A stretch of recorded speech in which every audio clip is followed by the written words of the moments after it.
नमस्कार, मी architect Sandeep Joshi, director Prom group of companies. Behind the सीन्सचा हा दुसरा भाग.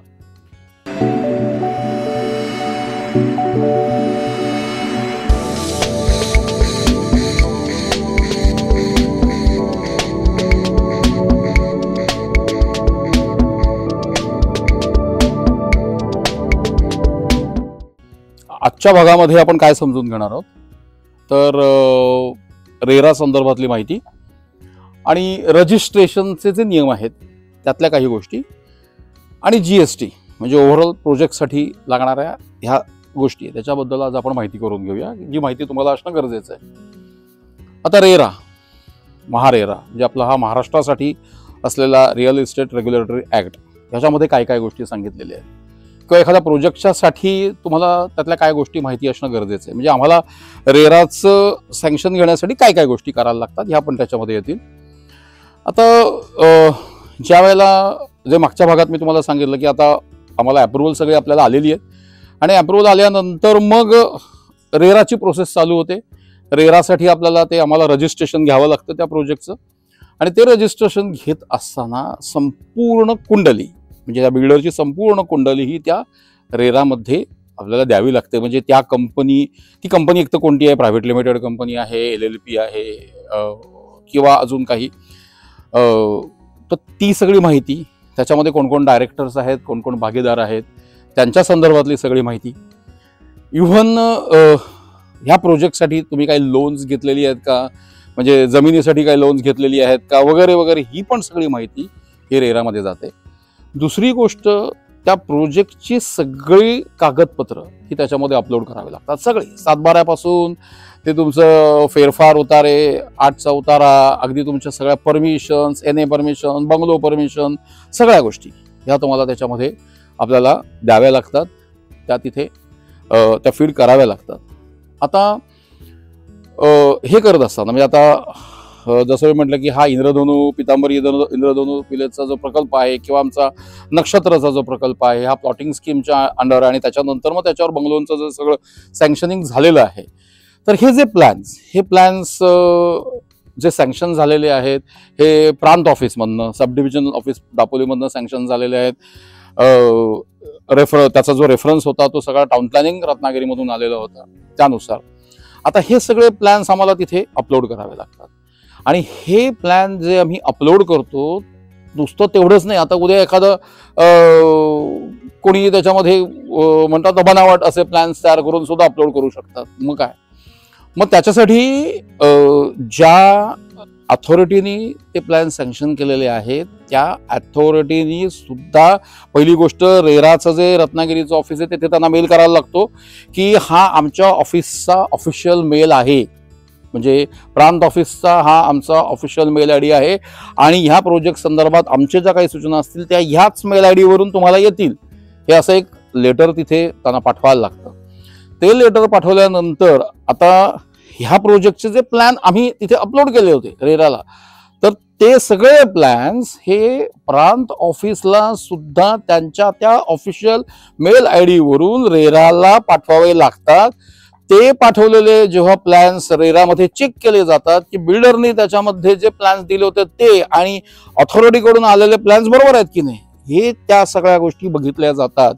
आणि त्याच्यानंतर आर्किटेक्टचं सर्टिफिकेशन, RCC कन्सल्टंटचं सर्टिफिकेशन आणि तुमच्या CAचं सर्टिफिकेशन सुद्धा त्या प्रोजेक्टचं जो तुमचं ओव्हरऑल त्याची जी व्हॅल्यू आहे, म्हणजे त्याचं जर तुम्ही सगळं बजेट दिलेलं असतं की हा प्रोजेक्टची ही सगळी व्हॅल्यू, कन्स्ट्रक्शन व्हॅल्यू ही असणार आहे, सेलिंग व्हॅल्यू ही असणार आहे, त्याच्यानंतर मार्केटमध्ये त्याची विकण्याची किंमत ही असणार आहे किंवा पर्टिक्युलर रेडी रेकनरनुसार त्याची सेल प्राइस ही असणार आहे, ह्या सगळ्या गोष्टी तुम्हाला तिथे द्यायला लागतात. आणि मग त्याच्यामध्ये ती गोष्ट बघितली जाते की तुमची विकण्याची किंमत आणि जो सगळा खर्च येणार आहे याच्यामध्ये तफावत आहे की नाही, म्हणजे त्याच्यात तो फरक आहे की नाही 70-30चा, हे गोष्ट बघितल्या जातात.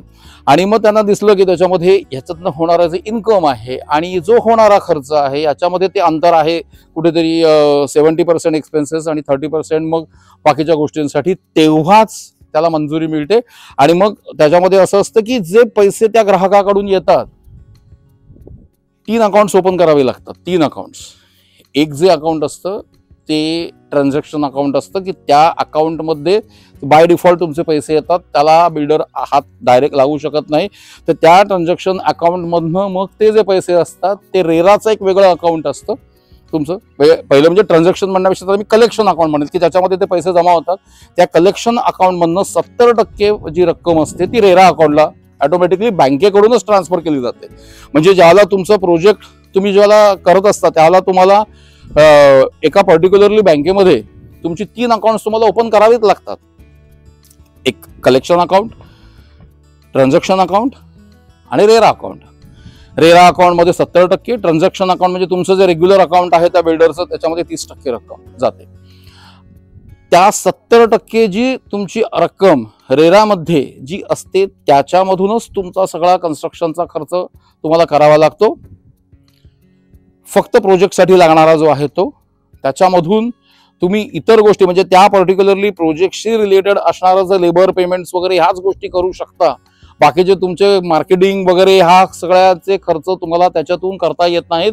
ते तुम्हाला जी 30% जी तुमची रक्कम असते त्याच्यातूनच तुम्ही ते खर्च करू शकता ट्रान्झॅक्शन म्हणजे अकाउंटमधनं जे त्या पर्टिक्युलरली बिल्डरसाठी असतं. कारण ह्या गोष्टी का झाल्या, कारण पूर्वी असं अनेक वेळा झालेलं आहे की बाबा कस्टमरकडनं पैसे घेतले गेलेले आहेत आणि मग ते जे पैसे आहेत ते पैसे बिल्डर दुसरीकडे कुठेतरी खर्च करतो, दुसऱ्या कुठल्या तरी प्रॉपर्टीज घेतल्या जातात आणि मग प्रत्यक्षात ज्या प्रोजेक्टसाठी बायर्सनी जे पैसे दिलेले असतात तो प्रोजेक्ट कुठेतरी रखडतो. असं होऊ नये म्हणून ही खबरदारी घेतलेली आहे. म्हणजे रेरा हा खरोखर म्हणाल तर ग्राहकांसाठी असलेला अत्यंत वरदान आहे ते. आणि ज्या बिल्डरला त्या नियमानुसार काम करायचं आहे त्याच्यासाठी सुद्धा वरदान आहे, कारण त्याच्यावरती तो एक चेक आहे आणि जेव्हा तो अंकुश असतो ना वरती त्यावेळेला त्या सगळ्या गोष्टी परफेक्ट होतात आणि हे अतिशय गरजेचं आहे. त्याच्यामुळे रेराचं ह्या सगळ्या गोष्टी बघितल्या जातात. ती अकाउंट सगळी, त्या अकाउंट नंबर जो असतो रेराचा तो सुद्धा तुम्हाला त्या आमच्या त्या रेराच्या साईटवर दिसतो आणि ह्या सगळ्या गोष्टींची पूर्तता झाली की मग रेरा नंबर येतो आणि मग रेरा नंबर आला की त्याच्यानंतरच मग आम्ही जे आमच्या जे बंगले आहेत ते बंगले आम्ही विकू शकतो.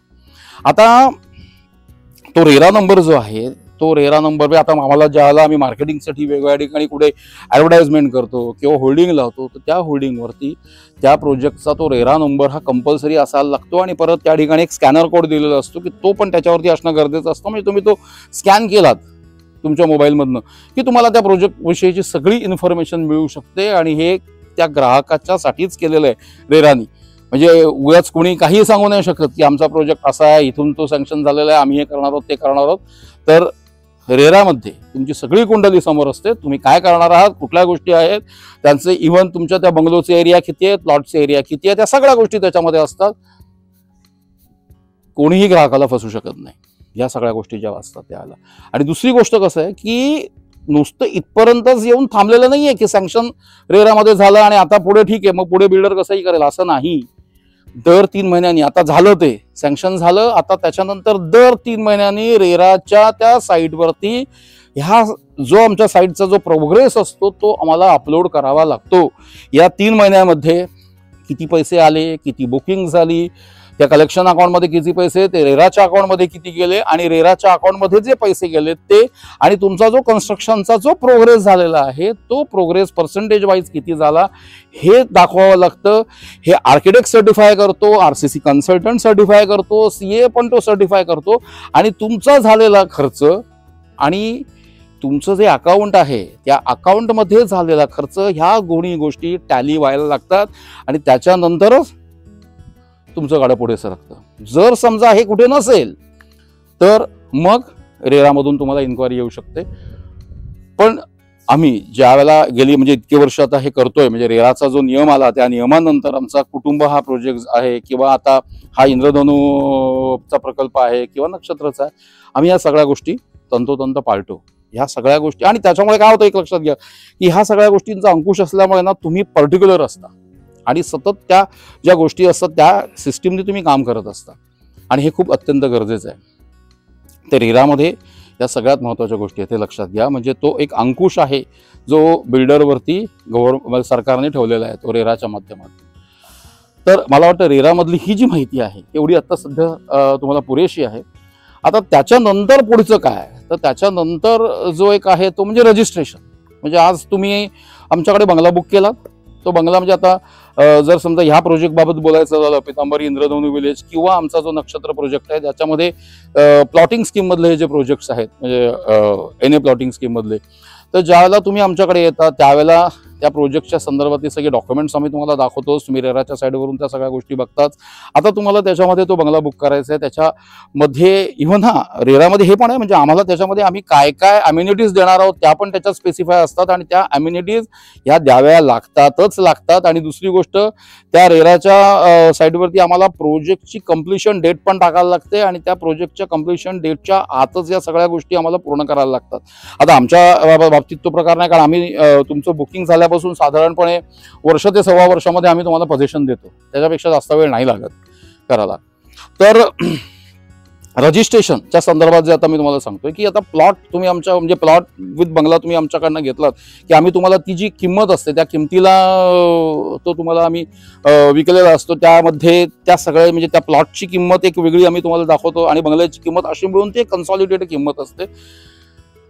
आम्ही जे आता बंगलो देतोय ते फुल्ली फर्निश्ड, म्हणजे त्याच्या आतमध्ये सगळं वेगळ्या प्रकारचे जे काही फर्निचर आहे किंवा आतमध्ये TV, फ्रीज वगैरे जी काही अप्लायन्सेस सकट आम्ही तुम्हाला देतो. आणि त्या सगळ्या गोष्टी इव्हन बाहेर जे आम्ही तुमच्या प्लॉटच्या बाहेर जे लँडस्केप करणार असतो म्हणजे करतो, त्याच्यामध्ये जी तुम्हाला आम्ही झाडं देतो ती झाडं कुठली नावांसकट आम्ही त्या तुमच्या अग्रीमेंटमध्ये मेन्शन करतो. म्हणजे अगदी बाबा चिकूचं झाड देतोय, 2 आंब्याची देतोय का 1 देतोय, या सगळ्या गोष्टी त्याच्यात मेन्शन असतात केलेल्या अग्रीमेंटमध्ये. आता ज्या वेळेला ती किंमत ठरते, आता ती किंमत जी समजा असं तुम्ही पकडा की त्याची किंमत 50 लाख रुपये आहे, तर त्या 50 लाखाच्या किमतीवरती तुम्हाला स्टॅम्प ड्युटी भरायची असते.